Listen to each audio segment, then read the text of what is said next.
What's up et catchadité et bienvenue dans cette nouvelle vidéo, c'est Jimbo et je serai votre commentateur aujourd'hui. Et aujourd'hui mes chers amis catchadis, on se retrouve pour les résultats du SmackDown du 14 janvier 2022. Mais sur ce, trêve de blabla, let's go!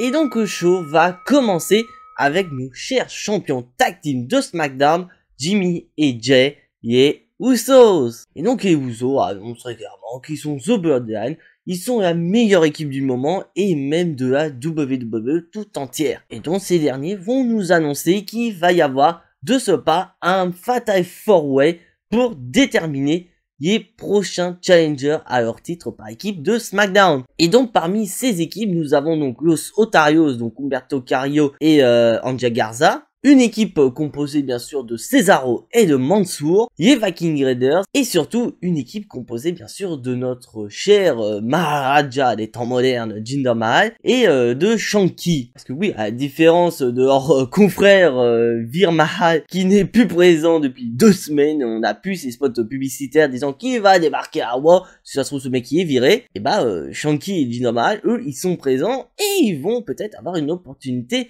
au titre par équipe des Usos. Et donc maintenant, on va passer au match. Bon, je dis pas que c'est un match mauvais, ça se regarde au contraire. Mais voilà, on voit que WWE, ils mettent ce Fatal 4-Way parce que malheureusement, y a plus New Day parce que ces derniers non seulement ont perdu leur dernière opportunité, mais c'est surtout que Xavier Woods est blessé. Donc on peut pas faire ça, et puis surtout, on sait que la division tag team à SmackDown, tout comme du côté de moi, est en mode PLS depuis pas mal de temps. Qu'ils essaient de faire du renouveau, voilà. Donc je vais aller vite fait au match. Ce sont ni plus ni moins que les Viking Raiders qui remportent le match et décrochent ainsi une opportunité au titre par équipe des Usos. Donc on ne sait pas d'ici combien de temps les Viking Raiders pourront valider leur droit à un match de championnat. Ce sera peut-être lors des prochains épisodes de SmackDown ou peut-être lors du Royal Rumble. Et on repasse dans le ring avec notre cher ami Sami Zayn. Et donc un Sami Zayn qui va nous rappeler effectivement qui est challenger numéro 1 au titre intercontinental de notre cher non respecté Shinsuke Nakamura. Et que Sami Zayn est motivé par une seule chose, c'est de récupérer son titre de champion intercontinental. Et donc Sami Zayn va nous rappeler qu'effectivement la semaine dernière il a été victime d'un complot de la part de Johnny Knoxville. Parce qu'en effet Sami Zayn nous rappelle que la semaine dernière Johnny Knoxville devait balancer un catcheur par-dessus la 3ème corde pour montrer aux officiels qui est capable d'éliminer un catcheur pour pouvoir aller dans le Royal Rumble match. Et donc on a vu que c'était Sami Zayn, malheureusement la pauvre victime de Johnny Knoxville. Et là lors de cet épisode de SmackDown, Sami Zayn va attaquer Johnny Knoxville en disant très clairement que lui, il peut faire ses propres cascades. Et donc Sami Zayn nous présente In Zayn, donc plus ou moins une cascade qu'il doit faire.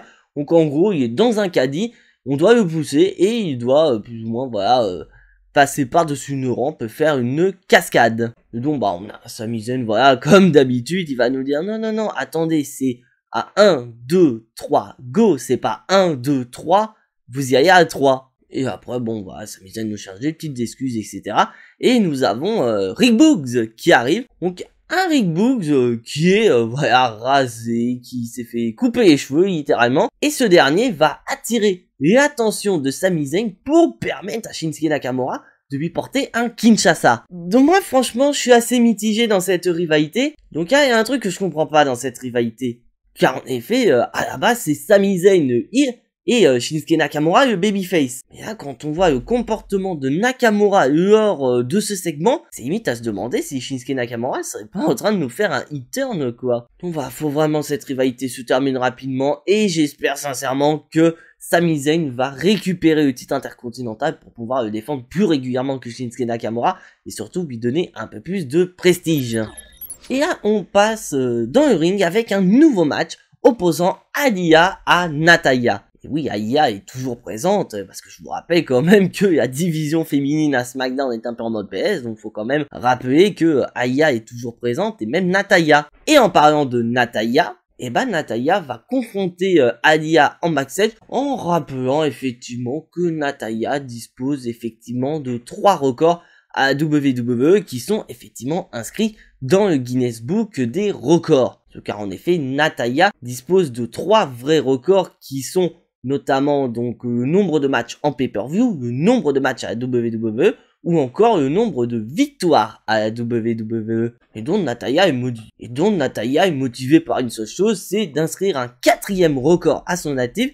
Et ce record, c'est ni plus ni moins que la victoire la plus rapide de l'histoire. Donc pour elle, vu qu'Aliyah n'est pas vraiment respectée à la WWE, donc une victoire contre Aliyah peut se faire en 3 secondes 8. Et donc on va passer au match. Et donc juste avant le match, on a Natalya qui se met à attaquer donc Aliyah dans le but de, voilà, pourquoi pas avoir un avantage dans le but de battre ce fameux record de victoire la plus rapide de la WWE. Et donc après après discussion avec l'arbitre, Aliyah parvient finalement à accepter le combat. Et puis au moment où il y a que Sean, nous avons Natalya qui se fait prendre par un roll-up pour le compte de 3. Donc Aliyah remporte ce match et par-dessus le marché, Aliyah obtient ainsi le record de la victoire la plus rapide à la WWE avec un temps de 3 secondes de 17. Donc effectivement, Natalya a elle aussi un 4e record à son actif, mais c'est pas trop le record qu'à vouer. Parce qu'en effet, Natalya a certes ce record de 3 secondes de 17, mais c'est elle qui a pris de tomber. Donc en gros, elle, au lieu d'avoir la victoire la plus rapide à la WWE, elle va avoir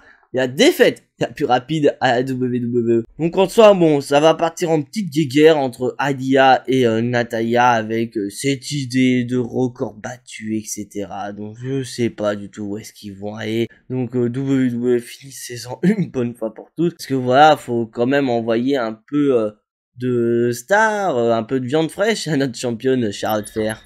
Et donc, en parlant de championne, comme avait été annoncé dans la preview de SmackDown, nous avons la Hall of Fameuse Lita qui est présente à SmackDown. Et donc Lita va nous rappeler effectivement sa grande carrière à la WWE en disant que dans un premier temps, elle a fait le main event du tout premier Raw avec sa rivale et son amie Trish Stratus. Elle a participé au tout premier TLC féminin, au premier match en cage féminin, mais il lui reste un dernier truc à faire. Et donc ce truc en question, c'est de remporter un Royal Rumble. Donc Lita exprime sa volonté, effectivement, qu'elle participe au Royal Rumble. Ça avait été déjà annoncé lors de précédents épisodes de SmackDown. Mais là, elle sera motivée pour éliminer 29 autres superstars pour obtenir une opportunité à WrestleMania. Et donc, comme on parle du Royal Rumble, on va parler de championne. Car en effet, nous avons la championne de SmackDown, Charlotte Flair, qui arrive et qui va confronter la Hall of Fameuse. Et donc, Charlotte Flair va littéralement se foutre de la gueule de Lita en disant très clairement qu'elle est trop vieille, que elle-même est dans le Royal Rumble et qu'elle peut éliminer Lita et justement lui coûter la victoire et son rêve d'aller à WrestleMania. Et Charlotte Flair va nous rappeler également que comme Lita a affronté Trish Stratus dans les grandes aires du catch féminin à l'époque, Charlotte Flair va dire que elle-même elle a affronté Trish Stratus il y a de ça quelques années et elle a même battu. Je vous rappelle que Charlotte Flair et Trish Stratus se sont affrontés au SummerSlam en 2019 et ce SummerSlam avait eu lieu à Toronto au Canada, donc sur la terre natale de Trish Stratus. Et donc après ça, Lita porte une gifle à Charlotte Flair et va enchaîner avec un Twist of Fate. Belle dédicace au Hardy Boys Lita, tu nous rappelles bien que t'as eu quand même une histoire avec les Hardys. Notamment avec Matt Hardy. Donc, où est-ce que ça va aboutir? Parce que pour moi, bon, je vous en parlerai dans mon Jimbo Nostiqué, prono de Jimbo. Charlotte Flair ne gagnera pas le Rumble. Ça, c'est clair et net. Mais on peut se demander qui va éliminer Charlotte Flair pour le Royal Rumble. Parce que je sens un petit parfum d'un remake Brock Lesnar Royal Rumble 2021. Vous voyez peut-être l'idée? Donc, peut-être que Lita sera l'élu pour éliminer Charlotte Flair du Royal Rumble et aller à WrestleMania pour la défier. On verra ça.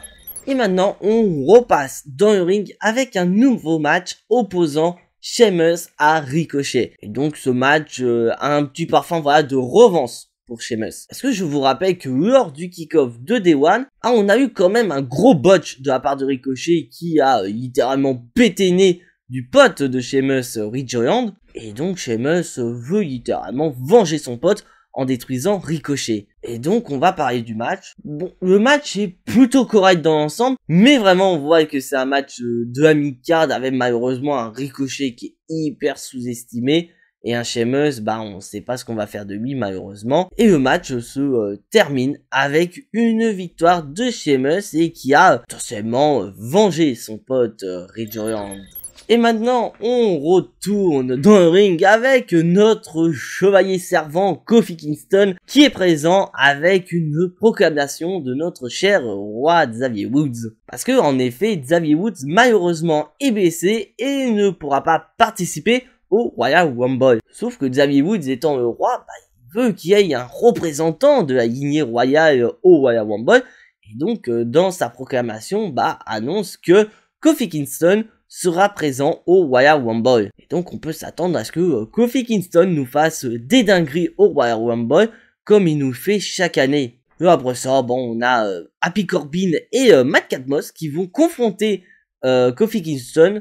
Et très clairement, ce n'est pas ouf. Parce qu'en effet, Matt Cadmos et Happy Corbin vont continuer à nous sortir des bergades de bail et surtout se vanter d'avoir collé une grosse blessure à Drew McIntyre et réussir à, par-dessus tout, à éloigner du Royal Rumble. Effectivement, c'est le cas. En plus de Xavier Woods qui est blessé, on a Drew McIntyre qui est également blessé et qui va rater le Royal Rumble. Donc après ça se termine en un match entre Kofi Kingston et Matt Cadmos. Et franchement, c'est pas un match que j'ai franchement apprécié parce que malheureusement, ça fait un peu mal au cœur de la part de Kofi Kingston d'être rabaissé à affronter un gars comme Matt Cadmos. Après, je ne crache pas au visage de Matt Cadmos, bien au contraire. Mais c'est juste que le mec, il est mal utilisé, alors que le mec, il peut nous faire de belles petites dingueries dans le ring. Et d'ailleurs, en parlant de dingueries, c'est Matt Cadmos qui va remporter le combat. Et donc ainsi, voilà, Matt Cadmos qui reste très très fort et Kofi Kingston qui n'est pas du tout respecté depuis que, malheureusement,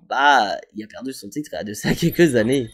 Et maintenant, on va passer au segment Main Event de la soirée, le fameux face-à-face entre Seth freaking Rollins et le chef tribal Roman Reigns. Parce que je vous rappelle, mes chers amis de Catch Addict, que la semaine dernière, on devait avoir le choix d'un nouveau challenger pour Roman Reigns pour le Royal Rumble. Et bien sûr, malheureusement, Drew McIntyre étant blessé, il manque du Star Power du côté de SmackDown, donc on est obligé d'aller piocher du côté de Raw. Et parmi ces catcheurs de Raw, l'ancien frère du Shield de Roman Reigns, Seth Rollins, est arrivé, et on nous a annoncé qu'effectivement, il y aura un match entre ces deux catcheurs. Et d'ailleurs, durant l'intégralité de cet épisode de SmackDown, on a eu vraiment des flashbacks de The Shield, avec notamment, les débuts de The Shield en 2013, l'implosion du Shield en 2014 au lendemain de Payback, ou encore le fameux cash-in de Seth Rollins lors de WrestleMania 31, dans lequel Roman Reigns faisait le main event. Et donc on fera bientôt, pour l'approche de Money in the Bank, un top 5 sur les meilleurs cash-in de l'histoire de la WWE selon moi. Et donc on a une confrontation entre le challenger et le champion, et c'est vrai qu'il y avait quand même un petit peu d'électricité dans l'air. Parce qu'en effet, on a d'un côté Seth Rollins qui va rappeler l'époque de The Shield en disant très clairement que Roman Reigns pour arriver au sommet avait besoin de The Shield, alors que lui, les opportunités, il les a créées, notamment avec le fameux cash-in en 2015 à WrestleMania 31. Et de l'autre côté, Roman Reigns, lui, va dire, mais mec, arrête de vivre dans le passé, maintenant le Shield n'a plus d'importance, maintenant je suis le chef tribal, je suis champion universel avec le plus long règne de l'histoire, et une seule chose que tu dois faire, c'est de me reconnaître. Et là, on a Roman Reigns qui va envoyer vraiment une énorme balle à Seth Rollins, parce qu'en effet, Roman Reigns va dire très clairement que si vous voulez du Star Power, si vous voulez affronter une personne avec énormément de Star Power du côté de Raw, ce dernier n'aurait pas choisi Seth Rollins, il aurait choisi sa femme Becky Lynch. Et là, on sent que Seth Rollins n'a pas trop apprécié. Et après ça, on a les Usos qui viennent confronter et attaquer surtout Seth Rollins, mais Seth Rollins parvient à s'échapper et le show se termine ainsi. Bon, franchement, bah, on sent quand même que WWE a été obligé de nous créer cette rivalité assez rapidement, parce que selon les rumeurs, ça devait être Drew McIntyre qui devait affronter Roman Reigns lors du Royal Rumble, mais comme je vous l'ai dit précédemment, Drew McIntyre étant blessé, et bah le problème c'est qu'il manque du star power du côté de SmackDown et qu'il a fallu piocher du côté de Raw. On sent quand même que WWE s'est foutu dans la merde avec le champion de la WWE Brock Lesnar qui à la base est du côté de SmackDown. Maintenant, étant free agent, bah, faut quand même le laisser à Raw. Et qu'à SmackDown, bah, à part Drew McIntyre, personne ne peut taper Roman Reigns au niveau du star power. Donc, on a senti la WWE dans besoin de ramener Seth Rollins, voilà, ressortir le passif entre lui et Roman Reigns, notamment la période de The Shield, où Seth Rollins a quand même démoli The Shield de l'intérieur avec ce fameux coup de chaise dans le dos de Roman Reigns. Mais après ça, je pense qu'on peut avoir une dinguerie au Royal Rumble, parce que s'ils nous font vraiment le match qu'on a eu à l'époque, c'est-à-dire à Money in the Bank en 2016, on sait très bien qu'ils vont nous faire des trucs de dingue ces deux catcheurs. Donc voilà, c'est tout pour ces résultats de SmackDown. Si bien sûr tu n'es pas abonné à la chaîne, je t'invite à t'y abonner juste ici, à activer la petite cloche pour être notifié des prochaines vidéos et surtout lâcher un maximum de pouces bleus qui font énormément plaisir à la chaîne. Donc on se retrouve prochainement pour une nouvelle vidéo, mais en attendant, soyez tous très fiers d'être des catch addicts. Et n'oubliez pas que le catch c'est la vie, le catch c'est la meilleure chose qui soit, le catch vie. C'était Jimbo, je vous fais à tous en attendant des gros bisous et à la prochaine.